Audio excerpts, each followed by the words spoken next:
Hey, it's State of State. We got your Nittany Line update. It's a football discussion with Tom and Justin, so kick back and press play. With former Penn State and NFL defensive back Justin King, I'm Tom Hannafin. This is State of State. This podcast is presented by BetOnline. BetOnline is the world's most trusted betting platform and your number one source for online betting. From the earliest odds to in-game live betting, BetOnline provides you with all the action and the ability to watch the games as they happen. With the largest selection of odds on everything, football, the NBA, college basketball, the NHL, the UFC, and other MMA events. Head to betonline.ag today to get in on the action with America's most trusted site for online wagering. State of State is presented by BetOnline. The game starts here. State of State is proud to partner with Illumination Brewing for another season of crafting State IPA, the perfect tailgate and game day beer for Penn State football fans. State IPA is available now, but it won't last much longer. Check in with your local beer distributor, grocery store, plus select bars and restaurants. Visit illuminationbrewing.com/beer/state-IPA to learn more. Must be 21 years or older to purchase. Please drink responsibly. Also, State of State is a proud supporter of Blue White Outfitters. Blue White Outfitters was created as a retail shop meant to highlight the confidence, competitiveness, and fearlessness of the elite athletes found throughout the history of Penn State University. Check out their Lockdown U and Lawn Boys merchandise today. All sales from Blue White Outfitters directly benefit Penn State student athletes. Also, official State of State merchandise is available now. Support the show and grab State of State t-shirts, hoodies, hats, and more. Visit www.bluewhiteoutfitters.com today. This past weekend, Eagles versus Rams, former Penn State running back Saquon Barkley has the game of his life in the NFL ranks, that is. 255 yards rushing. Like, it was just freakish. And you and I were texting about this a little bit. And I think my exact text to you was, Saquon's the best running back talent of the last 20 years in this sport. And then you think about the effect that he has had on the Penn State football program when he was on the team and since. You were there when he was doing his thing as a member of the staff. Can you articulate how big of a deal it is that this program hit the lottery and landed arguably the best athlete playing football in the last quarter century? Yeah, it was extremely important. I always kind of pair him and Trace McSorley up together because we know the quarterback is a very important position. And although not the same type of athlete, but the importance that those two brought to the team was significant. Because I will say there were moments, where Saquon, he has gotten better since Penn State, since he's been in the NFL. Like, he was great at Penn State. Don't get me wrong. He was next generation, like all that good stuff. But like at Penn State, those two went hand in hand in the sense of how they shaped the leadership of the team, the competitive nature of the team. And almost when your best players have so much humility and just drive, it builds, like, you almost take for granted what that looks like and what it is. I mean, we used to have a joke, all the time with Joe, like, hey man, save me, Saquon, save me. Because like anything can happen, you just dump off to Saquon and you never know what might happen. I mean, whether it's walking through the hub and you see like a whole line of people waiting to get an autograph from him after he gets done eating his Chick-fil-A, to him being one of the most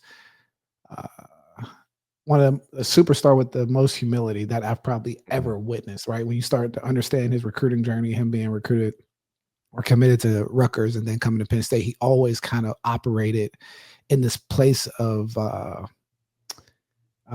like gratefulness, right? Like he was always appreciative of being at Penn State, and like somebody at that caliber, you just typically did not see that. He was a special player.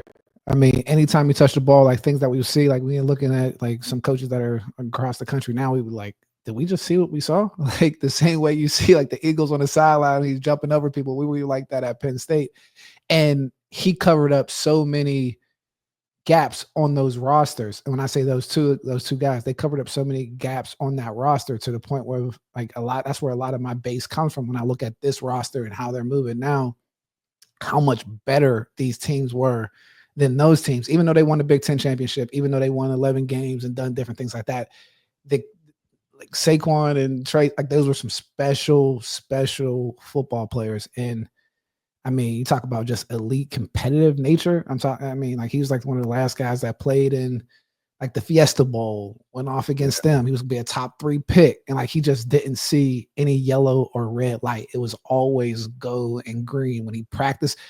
Shit, held it. Most of the things that were most impressive that you've seen from Saquon was in practice. Like it wasn't even in the games. Like him going through like that Oklahoma drill video. Oklahoma drills. Like that's probably one of the craziest runs outside of the jumping over the guy backwards that I've seen from him, because it's like, wait, what? You know, I mean, to have an argument that I was saying he was like the best. I thought he was the most hyped up or the best running back coming out of college in the history. People were like, it got into an argument, me and Sam Schwartzstein, Eric Galko, shout out to those guys, but about him and Reggie Bush coming out of college. And they go, oh, you're a homer, you're a homer. I'm like, no, bro, you didn't see what this dude is. Because like people forget Saquon's 6 foot 230. Like that's what like that's the part that I think people like can't conceive. Huge human being. Huge. Like he's huge. Like yeah, like he's 6 foot 230. Like he's a big dude. Like I forget the running backs that were coming out that year in the draft, but I mean I was at the combine that year. And just looking at the measurements, I'm like, yo, he's bigger than the guy from Alabama. He's bigger than the guys from Georgia. He's faster than those guys. And then when you see them move through drills, that's where you're like, oh, elite movement is a special, like his movement is beyond special at that size, right? Like he literally moves, not like Barry Sanders, but like another gear. Extra like 30, 40 pounds on him. Like yeah, so I don't even think people realize what Saquon is and like how special of an athlete that dude is, to be completely honest. And I mean, I think at Penn State, he covered up a lot of holes to the point where I think even expectations of the fans, even someone like yourself, where it's like, oh, this is why we should be here. When I looked at those teams, like those teams were overachieving like by like 4 to 5 decimals, man, because there were just holes everywhere. And like Saquon could take 3 people from the defense. Like he can account for 3 people. And when you started to see those different things from me being a personnel guy, but from a full roster management standpoint, he carried a lot of weight. And yeah, I mean, I think it helped too to like land top running backs afterwards, like Journey Brown, Miles Sanders, the two Katron Allen, Nick Singleton, and like just that whole row of players. But yeah, Saquon's impact on Penn State and hell, the running back position, because I think even how we expect some of the running backs to perform, like once you see Saquon, like that sets the bar extremely high, almost to an unrealistic expectation. But dude's a very, very, very special athlete and football player. Saquon is a program shifting player. And my 2 questions for you. One, is the Penn State football program perceived the same way if Saquon Barkley never comes to Penn State? And 2, is James Franklin's time at Penn State as extensive as it's been, or perceived the same way that it has been if Saquon Barkley doesn't come to Penn State? Probably not. I think it shows the importance of talent acquisition and landing that one game-changing player. I think you can say the same thing about Michael Parsons when he came in. Maybe some of the outcomes weren't what they were, but when you look at Saquon, I remember, I don't know if it was 2015, 16, but like they were booing. I remember watching, they were booing for James to get fired like early. And I remember that it was against Minnesota back in the day, and it came down to the wire and they let Saquon essentially play. And I remember because he was splitting carries, because I remember it was like a big thing about, I'm not saying he wasn't ready, but maybe it was something about pass blocking or whatever. But like, anyway, he played and he was the deciding factor of winning that game, to where it kind of changed the whole trajectory of that season for them. And I mean, I want to say he got a contract extension a little bit later and that kind of role. So, I mean, I think when you zero in into those specific situations, it shows how impactful one player can be on a whole organization. And then that's why I always come back to, like, it's about players, man. When we like talking about us against Ohio State, this, that, and the third, and it's like the coaches, like a lot of the times I'm just like, I mean, the coaches can only do so much, just like me versus you. But when you have a guy that I'm taking 10 out of 10 times, my daughter can call those plays sometimes. And sometimes that's why coaches devalue those players, because it does take a little bit of the shine away from them. But the best coaches value and get even more out of those type of players. And I think Penn State was able to do that with Saquon while he was there. It's been amazing to watch him go through the struggles he went through with the New York Giants, and struggles, like, still had a ton of success as an individual on the field, even if the team didn't get to those points. But he did as much as he could, sustained a lot of injuries that would have put a lot of guys down for their career, and especially the way running backs get cycled out within 3-4 years in the National Football League, don't get paid. Props to that New York Giants staffer that we've all seen the clip of.